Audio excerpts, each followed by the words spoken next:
बिस्मिल्लाहिर्रहमानिर्रहीम। इस लेक्चर में थोड़ा सा हीप और स्टैक को डिस्कस करते हैं और देखते हैं कि किस तरीके से सी प्लस प्लस का प्रोग्राम एग्जीक्यूट होता है। डायनेमिक मेमोरी एलोकेशन कहाँ पे हो रही होती है, कंपाइल टाइम जो मेमोरी एलोकेशन है जो आप मेन के अंदर कर रहे हैं वो कहाँ पे हो रही होती है।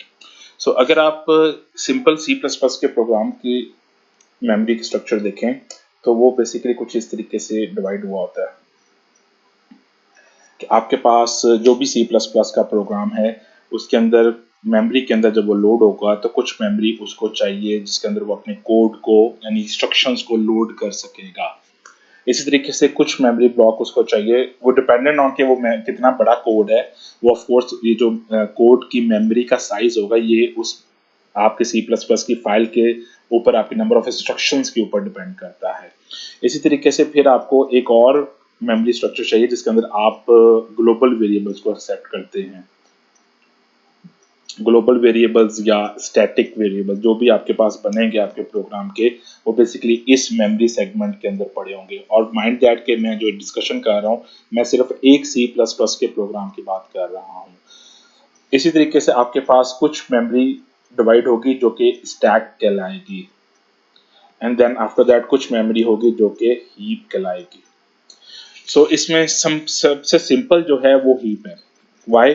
क्योंकि ये आपके प्रोग्राम के लिए नहीं है, ये बेसिकली ओपन है। ये आप इसको ऐसे इमेजिन करें कि जिस तरीके से हमारी यूनिवर्सिटी का कोर्ट यार्ड है वो किसी के लिए रिजर्व नहीं है अनटिल अनलेस कि हम उसकी जगह पे किसी एक स्टॉल को रिजर्व करवा दें। रूटीन में आप जाएंगे तो कोर्ट यार्ड के अंदर ये नहीं होता कि ये एक फैकल्टी के बच्चे हैं या ये दूसरी फैकल्टी के बच्चे हैं, वो बेसिकली ओपन है। अगर आपको वहाँ पे किसी चीज़ के लिए ज़रूरत है आप रिजर्व करवा सकते हैं, आप उसको रिजर्व करवाएं। और हमने रिजर्व करवाने के लिए तरीका देख लिया है कि हम न्यू को के थ्रू मेमोरी को रिजर्व करवा सकते हैं। तो न्यू के थ्रू मेमोरी में जो रिजर्वेशन होगी वो बेसिकली हीप में हुआ करेगी। इसी वजह से ये मेक श्योर किया जाता है कि जब ये मेमोरी आपने रिजर्व करवा ली है तो उसके बाद आप फौरन उसको डिलीट भी करवा दें जब आपको उसकी ज़रूरत नहीं है, ताकि जो शेयर्ड मेमोरी का कॉन्सेप्ट है कि हीप को तमाम एप्लीकेशन एक्सेस कर रही होंगी उनको भी मेमोरी चाहिए होगी, तो आप न्यू से हीप में मेमोरी गेट कर लें और जब आपको ज़रूरत नहीं है तो डिलीट से उस मेमोरी को फ्री करवा दें। जो स्टैक है वो बेसिकली इंटरेस्टिंग है। स्टैक बेसिकली डिपेंड करता है कि आपके प्रोग्राम के अंदर कितने फंक्शंस हैं। लेट्स से आपके प्रोग्राम के अंदर मेन है तो इसके अंदर मेन का स्टैक फ्रेम होगा, फिर मेन से चलते चलते एग्जीक्यूशन करते करते अगर आप किसी और फंक्शन में चले गए हैं तो फिर इस फंक्शन का स्टैक फ्रेम आ जाएगा। सो हम इसको थोड़ी सी देर बाद डिस्कस करते हैं, लेकिन पहले कोड को देख लेते हैं। कोड बेसिकली आपके पास इंस्ट्रक्शंस हैं जो कि रूटीन में हमें कंपाइलर में हम लिख देते हैं। वो कोड की इंस्ट्रक्शंस मेमोरी के अंदर अपलोड होती हैं। ग्लोबल स्टैटिक वेरिएबल्स के लिए अलग मेमोरी लोकेशन है, वो इस मेमोरी लोकेशन के अंदर अब होगा। लेकिन जो इंटरेस्टिंग चीज़ है वो बेसिकली स्टैक है। तो स्टैक को करने से पहले एक छोटा सा कोड हम कॉपी करते हैं और फिर उसके मुताबिक उसके प्रोग्राम की ओवरऑल मेमोरी मैनेजमेंट को डिस्कस करने की कोशिश करते हैं। तो मेरे पास ये एक सिंपल सा मेन है, इस मेन को कॉपी करते हैं।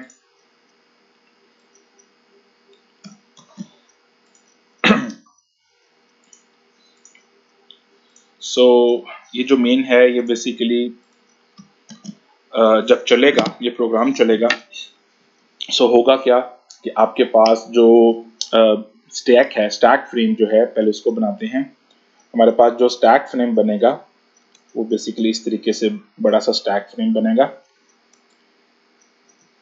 और इस स्टैक फ्रेम का साइज क्या होगा ये डिपेंड करता है, ये कंपाइलर खुद कैलकुलेट करेगा। जितने वेरिएबल्स उसके अंदर बन रहे होंगे उन वेरिएबल्स का साइज ऐड अप करेगा, कुछ अपनी इंस्ट्रक्शंस के लिए, कुछ उसको अपनी जंप्स वगैरह करवाने के लिए और जंप्स और रिटर्न करवाने के लिए एड्रेस स्टोर करने पड़ते हैं। वो सारे डिपेंडेंट होने के बाद आपके पास एक मेन स्टैक फ्रेम का साइज बनेगा और वो जो साइज बनेगा उस साइज की मेमोरी एलोकेट करवा दी जाएगी। मैं इमेजिन करता हूँ कि लेट्स से इतने से प्रोग्राम के लिए मेरे पास फॉर एग्जांपल जो है वो 500 बाइट्स की स्टैक फ्रेम बनी है। तो 500 बाइट के स्टैक फ्रेम का मतलब है कि वो अगर मेरे पास स्टार्टिंग एड्रेस जो है वो 500 है, सो जो एंडिंग एड्रेस होगा वो अराउंड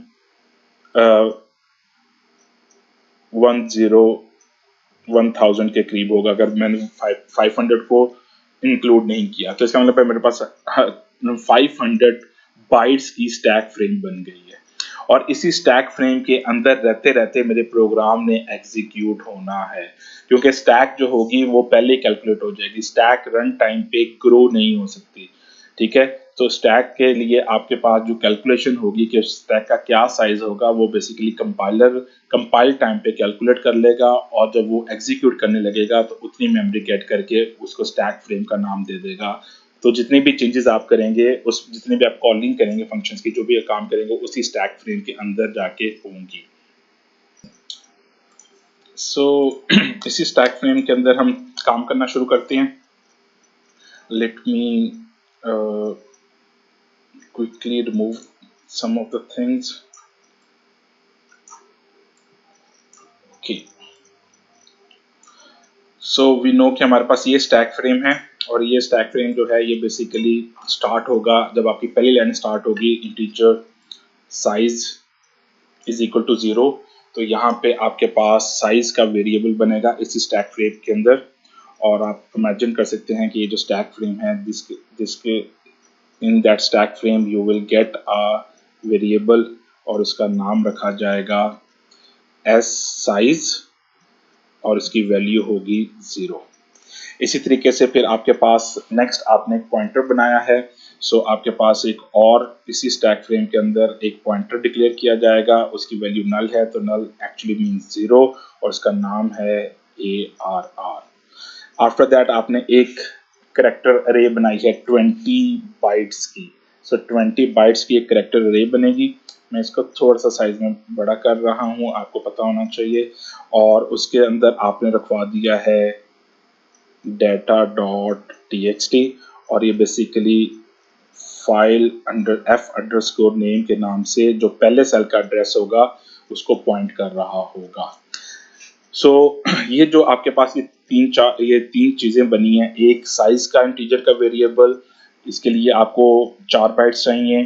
फिर आपने अरे पॉइंटर बनाया, अब पॉइंटर के लिए आपको कितने बाइट्स चाहिए डिपेंडेंट है कि आपके जो एड्रेस बस है वो कितनी है। मैं इमेजिन कर रहा हूँ मेरे सिस्टम में एड्रेस बस जो है वो 32 बिट है, तो दैट मीन्स कि मेरे पास जो ARR बन रहा है ये बेसिकली 32 बिट के लिए बनेगा।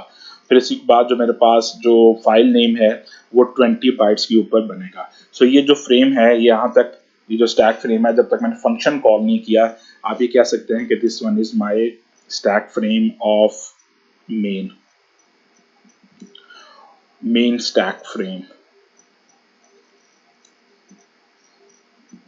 And what happened after that, कि जब मैंने एक फंक्शन को कॉल किया सी फाइल साइज को, कैलकुलेट फाइल साइज को, तो अब क्या होगा। अब इस फंक्शन को जरा पिक करते हैं, इस फंक्शन की कोड को पिक करते हैं।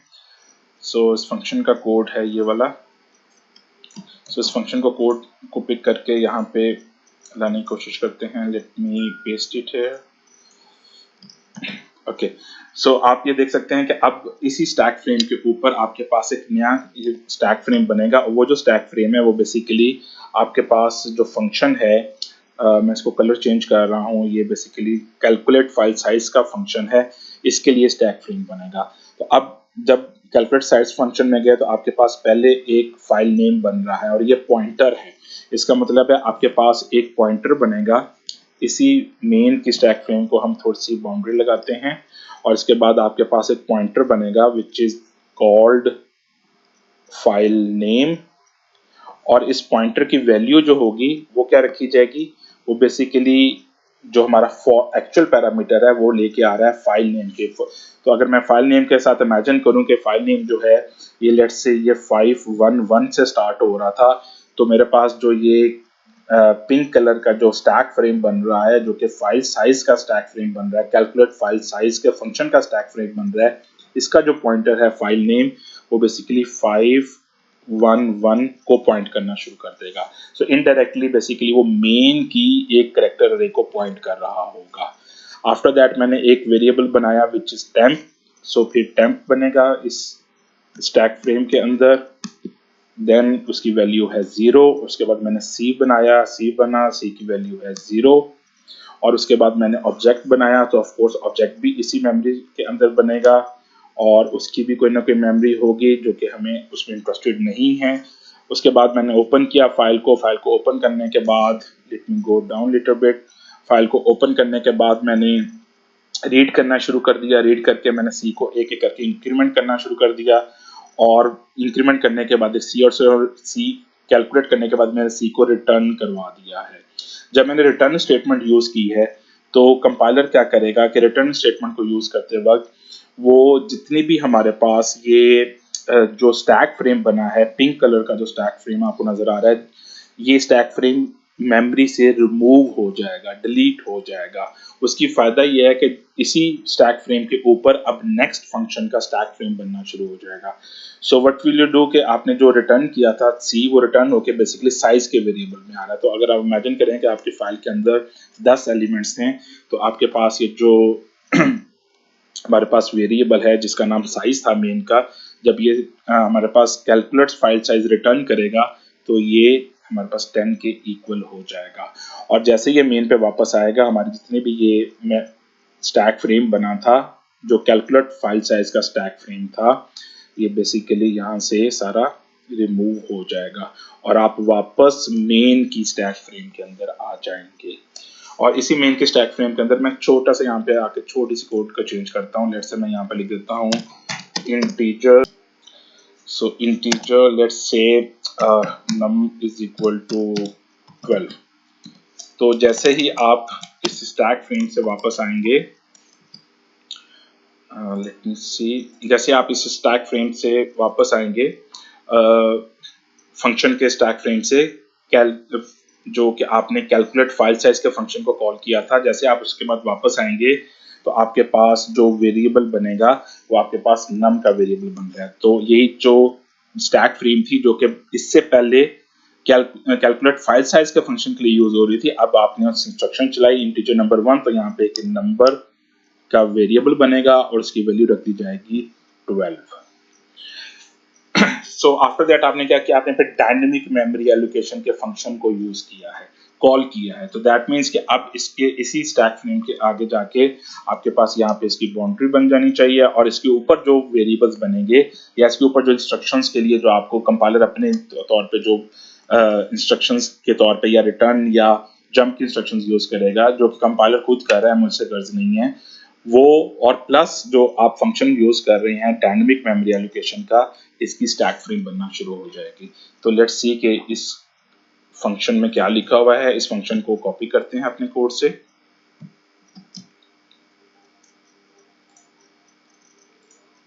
Dynamic memory. सो ये मेरे पास फंक्शन है, इस फंक्शन को कॉपी करते हैं और इस बोर्ड पे लेके आते हैं।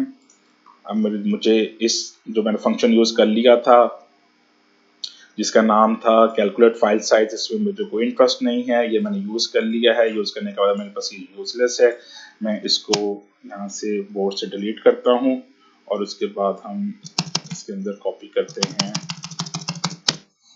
न्यू फंक्शन जो कि डायनेमिक मेमोरी का फंक्शन है।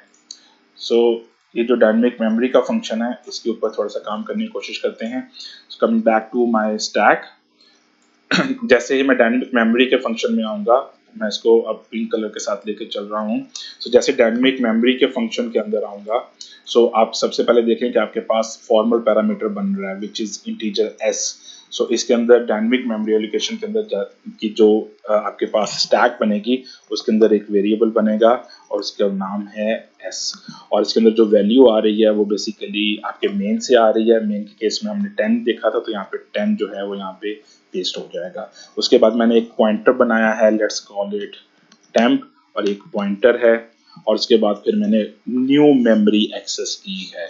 अब जब आप न्यू मेमोरी एक्सेस की बात करते हैं, जब आप कहते हैं कि न्यू इंस्ट्रक्शन चली है, जो ये हमारे पास ये वाली इंस्ट्रक्शन है न्यू इंटीजर एस, तो ये जो न्यू इंटीजर एस है ये मेमोरी जो एलोकेट होगी ये बेसिकली हीप में जाके एलोकेट होगी। सो आपके पास जो हीप था, जो आपको याद होगा कि हमने डिस्कस किया था कि हीप बेसिकली एक ऐसी मेमोरी लोकेशन है जो कि शेड है, तमाम लोग उसको यूज कर रहे हैं। सो अब मैंने न्यू मेमोरी ऐसे में 10 बाइट्स जो हैं, सॉरी 10 इंटीजर्स 40 बाइट्स जो होंगे वो हीप के अंदर मेरे पास रिजर्व होंगे 40 बाइट्स। और इसका जो स्टार्टिंग एड्रेस हो, लेट्स से स्टार्टिंग एड्रेस है 3131 512। सो 3131512 जो होगा मेरा जो टेम्प है, टेम्प का पॉइंटर जो होगा वो हीप की मेमोरी एड्रेस को पॉइंट करना शुरू हो जाएगा। सो जो आपकी डायनेमिक मेमोरी एलोकेशन है वो जितनी भी न्यू की आप ऑपरेटर से करवाएंगे वो सारी की सारी आपको हीप के अंदर मिलेगी। और इसी तरीके से आप चेक कर सकते हैं कि मेरे पास ये टेम्प जो है वो हीप को पॉइंट करना शुरू हो गया। उसके बाद मैंने टेम्प को रिटर्न करवा दिया है। जब मैंने टेम्प को रिटर्न करवा दिया है तो यू कैन सी कि मैंने उस टेम्प की वैल्यू को ARR के अंदर, जो मेरा पॉइंटर आ रहा है वो ARR के अंदर रिटर्न हो रहा है। इसका मतलब है कि जब मैं टेम्प रिटर्न करूंगा तो मेरा जो ARR की वैल्यू है वो ARR की वैल्यू जो होगी वो बन जाएगी 3131512। सो दैट मीन्स कि जो मेरा मेन का जो पॉइंटर था वो बेसिकली एक हीप की मेमोरी एड्रेस को पॉइंट करना शुरू हो जाएगा। और जैसे डायनेमिक मेमोरी का फंक्शन खत्म होगा, डिलीट मेमोरी से यानी एग्जीक्यूशन खत्म हो जाएगी, तो आपके पास ये जो हमने स्टैक फ्रेम बनाया था इसका ये भी फिनिश हो जाएगा। एंड आफ्टर दैट फिर हमारे पास रीड का फंक्शन बनेगा, रीड के अपने वेरिएबल्स बनेंगे इसी स्टैक फ्रेम के अंदर। उसके बाद डिस्प्ले के वेरिएबल्स बनेंगे इसी स्टैक फ्रेम के अंदर। और जितने भी हम डायनेमिक मेमोरी एलोकेट कर रहे होंगे वो हीप के अंदर हो रही होगी, और जितने भी हमारे पास रूटीन का प्रोसेसिंग हो रही होगी वो इस प्रोग्राम के स्टैक में हो रही होगी। और स्टैक जो होगी वो हमेशा आपके पास फाइनाइट मेमोरी होगी। वैसे तो हीप भी फाइनाइट होती है, लेकिन स्टैक के अंदर आपको पहले पता होता है कंपाइल टाइम के ऊपर जो आपका कंपाइलर है वो तमाम चीज़ों को कैलकुलेट कर लेता है, और कैलकुलेट करने के बाद उतना ही स्टैक फ्रेम को आपके पास रिजर्व करवाता है। जो हीप है ये इसका साइज डिपेंडेंट होता है आप कितने नंबर ऑफ प्रोग्राम्स चल रहे हैं। ज़्यादा प्रोग्राम्स चल रहे हैं तो ऑफकोर्स हीप कम मिलेगा, अगर आपके कम प्रोग्राम्स चल रहे हैं तो ऑफकोर्स हीप ज़्यादा अवेलेबल होगा। सो आपके पास जो हीप की मेमोरी है वो श्रिंक हो जाती है, ग्रो भी हो जाती है डिपेंडेंट ऑन के कितने प्रोग्राम चल रहे हैं। लेकिन अगर C++ के अंदर आपके पास जो प्रोग्राम का स्टैक है वो फिक्स है तो वो एक उससे ज़्यादा नहीं हो सकता जितनी आपकी कंपाइल टाइम पे उसने कैलकुलेशन कर ली हुई है। सो आप जितने भी वेरिएबल्स बनाएंगे वो सारे के सारे वेरिएबल्स उन फंक्शंस की स्टैक्स में बनेंगे, और जितनी आप डायनेमिकली एलोकेशन करवा रहे होंगे वो सारी की सारी आपके पास हीप में हो रही होगी। और हीप में जब आप डायनेमिक मेमोरी एलोकेशन करवाएंगे तो उसका जो पॉइंटर होगा वो स्टैक के किसी पॉइंटर के अंदर स्टोर होता रहेगा, और इसी तरीके से आपका प्रोग्राम चलता रहेगा। जैसे जब आपका प्रोग्राम पूरे का पूरा टर्मिनेट हो जाएगा, मेन बंद हो जाएगा, खत्म हो जाएगा, तो आपकी जितनी भी मेमोरी स्टैक और स्टैक की रिजर्वेशन जो है, हीप की रिजर्वेशन, वो सारी की सारी जो होगी वो कंपाइलर आपके लिए फ्री करवा देगा क्योंकि आपका प्रोग्राम खत्म हो गया है, फिनिश हो गया है। सो अब थोड़ी सी डिस्कशन को थोड़ा सा चेंज करने की कोशिश करते हैं। Let's try to figure out कि आपके पास जब मेमोरी एलोकेशन हो रही है डायनामिकली तो उसके अंदर क्या क्या इश्यूज आएंगे। सो अगर मेरे पास मैं एक वेरिएबल बनाता हूँ, let's go for integer, change the colour, let's go for integer ARR, और ये बेसिकली क्या है, ये एक पॉइंटर है। ARR is equal to new integer और 10 इंटीजर्स, तो मुझे 40 बाइट्स मिलेंगे। तो होगा क्या कि इस फंक्शन जो भी ये प्रोग्राम बन रहा होगा उसकी जो स्टैक होगी उस स्टैक के अंदर आपके पास एक वेरिएबल बनेगा, लेट्स कॉल इट ARR, और वो पॉइंट कर रहा होगा किसी एक मेमोरी लोकेशन को। This one is stack and another memory location with this is heap. So वो हीप को कहीं ना कहीं पॉइंट कर रहा होगा, और कितनी मेमोरी एड्रेस को पॉइंट कर रहा होगा, हमने 10 इंटीजर्स की मांगी है तो इसका मतलब 40 बाइट्स होंगे। लेट्स सी कि जो स्टार्टिंग एड्रेस है वो है 210 सो 210 से जो नेक्स्ट 40 बाइट्स हैं वो आपके पास एक्सेसिबल होंगे। सो इसी के अंदर जाके कोड के अंदर थोड़ी सी चेंज करने की कोशिश करते हैं।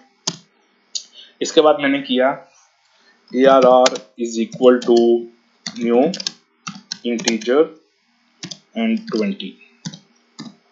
सो व्हाट आई हैव डन कि मैंने जो मेरे पास ARR एक पॉइंटर था जो कि पहले पॉइंट कर रहा था हीप के 40 बाइट्स को, जिसका एड्रेस था 210210। अब मैंने उसी इंस्ट्रक्शन को, मैंने थोड़ा सा उसी पॉइंटर को अपडेट कर दिया है। सो इस लाइन के एग्जीक्यूशन के बाद क्या होगा कि मेरे पास हीप के अंदर 80 बाइट्स रिजर्व होंगे, और 80 बाइट्स रिजर्व होने के बाद उसका स्टार्टिंग एड्रेस है, इमेजिन उसका स्टार्टिंग एड्रेस है 411200। सो वो जो स्टार्टिंग एड्रेस होगा वो मेरे पास इस ARR के अंदर ओवरराइट हो जाएगा। This one is suppose to be 410200। So ये जो पहले पॉइंट कर रहा था 40 बाइट्स को, अब ये पॉइंटर यहाँ से खत्म हो गया और अब ये पॉइंट करना शुरू हो जाएगा इस 80 बाइट्स को।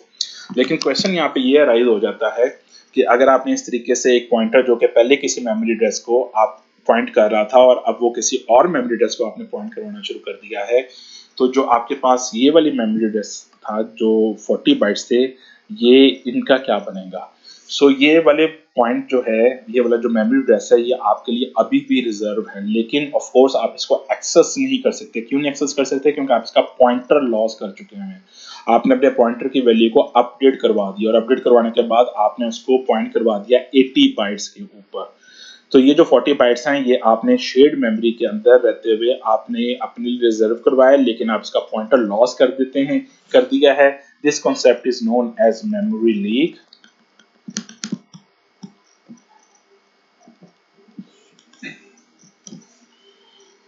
सो मेमोरी लीक होगा LEAK।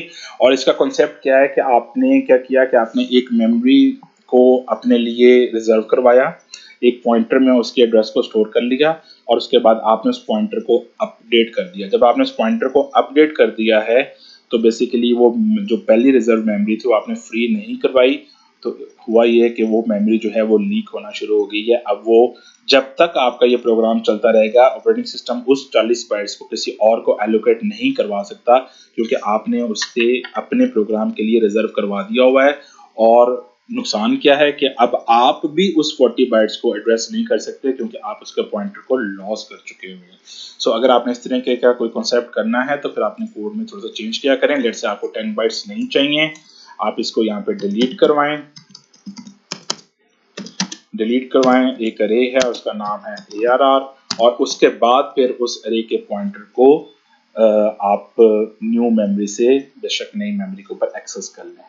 सो मेमोरी लीकेज को बिल्कुल नहीं करना, क्योंकि शेयर्ड मेमोरी के अंदर रहते हुए आपके लिए बहुत इंपॉर्टेंट है कि आप मेमोरी लीक करेंगे तो बाकी प्रोग्राम्स जो होंगे उनको प्रॉपरली टाइम पे मेमोरी नहीं मिलेगी और आपके सिस्टम के अंदर डिफरेंट इश्यूज आना शुरू हो जाएंगे। फॉर एग्जांपल आपका सिस्टम स्लो भी हो सकता है अगर आप बहुत ज़्यादा मेमोरी को लीक करना शुरू कर देंगे, क्योंकि बाकी एप्लीकेशन को मेमोरीज नहीं मिल रही होंगी। इसी तरीके से एक और कॉन्सेप्ट है, उसको भी देखते हैं। Let me clear this board. So दो वेरिएबल बनाने की कोशिश करते हैं, आप उनको कुछ वैल्यू एक्सेस करते हैं, पॉइंटर्स बनाते हैं। Let's say integer pointer ptr1 is equal to new integer 10। सो मुझे 10 इंटीजर्स की मेमोरी दे दो, और मैंने जो पॉइंटर आया मेरे पास, जो मेमोरी एड्रेस आया है, वो क्या होगा कि मेरे पास आपके पास हीप के अंदर एक पॉइंटर बनेगा, उसका नाम है लेट्स से ptr1, और वो पॉइंट कर रहा होगा, किसको पॉइंट कर रहा होगा? वो बेसिकली पॉइंट कर रहा होगा एक मेमोरी को जो कि आपके पास, sorry this one is supposed to be stack, जो ptr1 बनेगा वो स्टैक में बनेगा। और अब जो मेरे पास पॉइंट कर रहा होगा 40 बाइट्स को, वो जो 40 बाइट्स होंगे वो बेसिकली आपके पास हीप के अंदर आ रहे होंगे। दिस वन इज हीप, और हीप का जो मेरा स्टैक का जो पॉइंटर है ptr1 वो इस हीप के पॉइंटर को पॉइंट कर रहा होगा। And I am imagining that कि उसकी वैल्यू है 21010। सो स्टार्टिंग एड्रेस 21010 है। इसी के बाद मैंने कोड में थोड़ी सी एक्सटेंशन करते हैं। So let's go and make another pointer. Let's go for integer pointer ptr2 is equal to ptr1. So what I have done कि मैंने एक और पॉइंटर बनाया है और उस पॉइंटर को मैंने बेसिकली इक्वल कर दिया है ptr1 के. सो हमारे पास जो नया पॉइंटर बना हीप स्टैक के अंदर, उसका नाम था ptr2 और ptr2 भी पॉइंट करना शुरू हो गया इसी 40 बाइट्स को, यानी इसकी वैल्यू भी 21010 के इक्वल हो जाएगी. नाउ व्हाट हैपन कि मेरे पास दो पॉइंटर्स हैं जो कि एक ही मेमोरी एड्रेस को, एक ही मेमोरी लोकेशन को पॉइंट कर रहे हैं. अब अगर आके मैं यहाँ पे डिलीट कर देता हूँ, लेट्स से डिलीट ptr1. तो जब आपने डिलीट किया ptr1 को तो इसका मतलब ये जो आपके पास मेमोरी रिजर्व हुई थी, कंपाइलर ने जो आपके लिए ये मेमोरी रिजर्व की थी 40 बाइट्स की, अब ये आपके लिए रिजर्व नहीं है और अब ये फ्री हो चुकी है. तो जब आपने इसको फ्री करवा दिया है तो अब आप ये इमेजिन करें कि ptr1 को आपने फ्री करवाया तो इसके बाद आप फौरन ptr1 को नल कर दें. लेट्स गो फॉर ptr1 ताकि आप ptr1 को बेसिकली गलती से भी एक्सेस ना कर सकें. So ptr1 is equal to null. लेकिन यहाँ पे गलती हम ये कर रहे हैं कि ptr2 भी तो उसी मेमोरी लोकेशन को पॉइंट कर रहा था. So this case is known as a dangling pointer case. और इसके अंदर हुआ क्या है कि ptr2 जो है वो बेसिकली डैंगलिंग बन गया है. This is known as dangling pointer.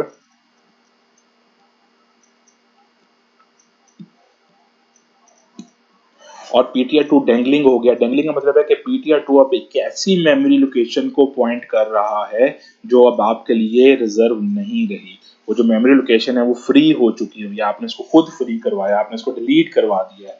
इसका मतलब है वो मेमोरी लोकेशन आपके लिए रिजर्व नहीं है. तो जब आप एक मेमोरी लोकेशन को मल्टीपल पॉइंटर्स के थ्रू एक्सेस करने की कोशिश कर रहे हैं और आप किसी एक पॉइंटर से उसको डिलीट करवा देते हैं तो बाकी जितने भी पॉइंटर्स उसको एक्सेस कर रहे होंगे वो बेसिकली डैंगलिंग हो जाएंगे. और डैंगलिंग का जो है कॉन्सेप्ट, उससे आपने बचना है. आपने किसी भी इस तरह के डैंगलिंग पॉइंटर्स को नहीं रखना.